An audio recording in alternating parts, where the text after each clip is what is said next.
Please give your perspective on why polyamory is bad for the individual and society.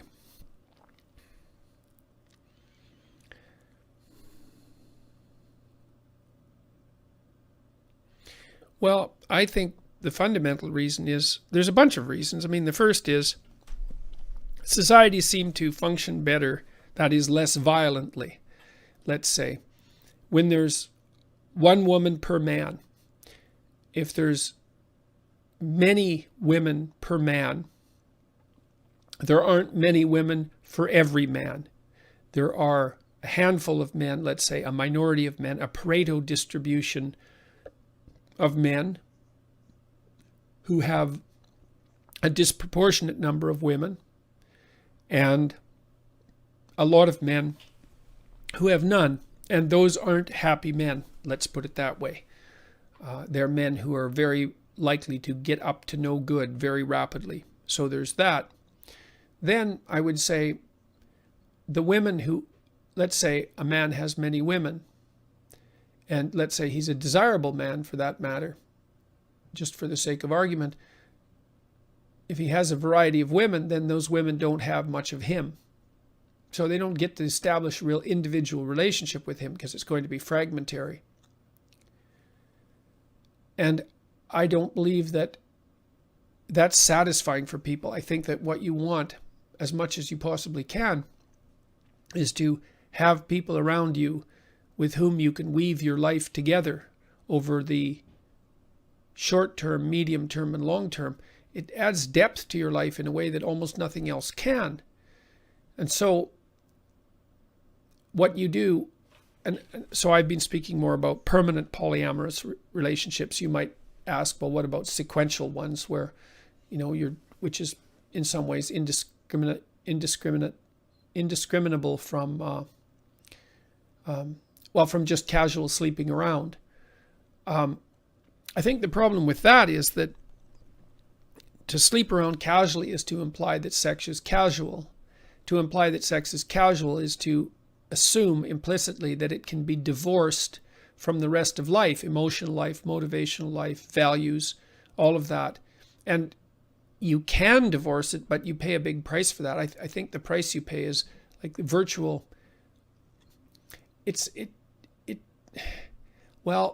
The word psychopathic keeps leaping to mind. Yeah, good old Freud. You have to reduce a person to the casual pleasure of a transient sexual interaction in order to sleep around casually. And I think that once you establish that as a habit with sex, which is a deep experience, if you'll do that with sex, which is a deep experience, then, and you learn how, then what makes you think that won't transfer to everything else that you do? I don't see how it can fail to. So, you could say, well, monogamy isn't a very good solution. It's like, well, life is a sexually transmitted disease with a 100% fatality rate too. There's lots of really complex problems for which we only have the best answer we can come up with, which is not a utopian answer, but I would say, and I think the evidence supports this as well, that stable monogamy is the best solution that we know of, and it's also the minimum necessary requirement for the stability of children. So, polyamory, it's wrong. It's wrong. It makes men violent. It increases inequality in the manner that makes things dangerous. It makes it impossible for women to have a deep relationship with men.